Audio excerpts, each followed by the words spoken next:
अविनाशी प्राप्तियों की स्मृति से अविनाशी प्राप्तियों की स्मृति से अपने श्रेष्ठ भाग्य की खुशी में रहने वाले अपने श्रेष्ठ भाग्य की खुशी में रहने वाले इच्छा मात्रम अविद्या भव इच्छा मात्रम अविद्या भव अविनाशी प्राप्तियों की स्मृति से अविनाशी प्राप्तियों की स्मृति से अपने श्रेष्ठ भाग्य की खुशी में रहने वाले अपने श्रेष्ठ भाग्य की खुशी में रहने वाले इच्छा मात्रम अविद्या भव। इच्छा मात्रम अविद्या भव। कितना सुंदर वरदान है। बाबा कहता है जब तुम्हारे पास प्राप्तियां बहुत होंगी तो क्या होगा, तुम्हें किसी चीज की इच्छा ही नहीं होगी। इच्छा मात्रम अविद्या, इच्छा की अविद्या हो जाएगी। आपको इच्छा कोई आएगी नहीं, कोई कामना नहीं होगी, एक इच्छा होगी, मुझे संपूर्ण बनना है, मुझे बाप समान बनना है, मुझे बाबा से बुद्धि योग जोड़ना है, मुझे अपने आप को परफेक्ट बनाना है, मेरे अंदर कोई कमी कमजोरी ना रहे, ताकि परमात्मा मेरा साजन मेरे को स्वीकार कर ले। यही भाव रखना है। और अगर ऐसा होगा तो बाबा कहता है ऐसी आत्माओं का श्रेष्ठ भाग्य होता है, वो सदा खुशी में नाचते रहते। जिसका बाप ही भाग्य विधाता हो, ये लाइन ना याद कर लेना, मेरे को सुबह इतनी अच्छी लगी ये। जिसका बाप ही भाग्य विधाता हो उसका भाग्य भला क्या होगा। जिसका बाप ही भाग्य विधाता हो उसका भाग्य भला क्या होगा।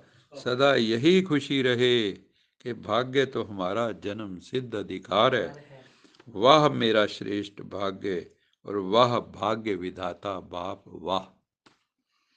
यही खुशी के गीत गाते रहो, उड़ते रहो। ऐसा अविनाशी खजाना मिला है जो अनेक जन्म साथ रहेगा, जन्म जन्मांतर साथ रहेगा। कोई छीन नहीं सकता आपसे, कोई लूट नहीं सकता। कितना बड़ा भाग्य है जिसमें कोई इच्छा नहीं। मन की खुशी मिल गई तो सर्व प्राप्तियां हो गई। अंत में क्या है कि आपके चेहरे से कभी भी खुशी गायब ना हो। पीछे बाबा ने कहा था ना, कुछ भी चला जाए, यहाँ तक बाबा ने एक मुरली में कह दिया चाहे प्राण भी चले जाए, है ना, तो भी आपके चेहरे से खुशी नहीं जानी चाहिए। मतलब कि अगर तुम शरीर छोड़ भी गए हो तब भी आपके चेहरे से मुस्कुराहट लोगों को दिखाई दे, वो भी सेवा करती है ना। अगर किसी का चेहरा खिला होता है मरने पे भी, कहते हैं ना कमाल है ना। हाँ, स्माइलिंग फेस लास्ट में भी हो तो बाबा कहता है मन की खुशी मिल गई तो सर्व प्राप्तियां हो गई। कोई अप्राप्त वस्तु है ही नहीं, इसलिए इच्छा मात्रम अविद्या बन गए। इच्छा किनको होती है, जिनको कोई अभाव हो, किसी चीज की कमी हो। कमियां होती हैं तो आपको इच्छाएं पैदा होती हैं। और अगर आपके पास सब कुछ है भगवान का दिया हुआ तो आपको किसी चीज की इच्छा नहीं होगी। बस एक ही इच्छा है अब तो, है ना, बाप समान बन जाए हम, संपूर्ण बन जाए और मेरे द्वारा भगवान दिखे लोगों को, है ना। हम सब के द्वारा शिव बाबा के दर्शन हो, जो भी मिले कहे कमाल है ना। आज भी एक आत्मा पानीपत से आई थी तो उसको भी थोड़ा समझाया था, क्योंकि आजकल जो है ना आत्माओं में शक्ति कम है तो कई बार कईयों को अवसाद हो जाता है, कईयों को कुछ हो जाता है। स्लोगन है, मेरे पीछे बोलेंगे, विक्रम करने का टाइम बीत गया, विक्रम करने का टाइम बीत गया।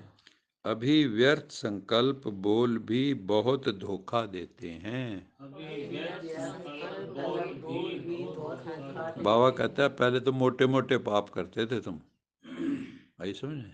अब वो टाइम तो बीत गया, अब उल्टे मोटे मोटे पाप तो करते नहीं हो। अब कौन से पाप करते हो, मन में नेगेटिव थिंकिंग विचार चल रहे हैं, जो बीत गया उसको याद कर रहे हैं, है ना, उसको याद कर रहे हैं, वर्तमान को खराब कर रहे हैं। जो परमात्मा ने हमें इतना नॉलेज दिया, इतना ज्ञान दिया, इतना योग धारणा दिव्य गुणों की बताई, उसके ऊपर ध्यान हट गया, विमुख हो गए, परमात्मा के सन्मुख की बजाय विमुख हो गए, हमारा मुंह इधर चला गया, इधर चला गया, भगवान की तरफ नहीं रहा।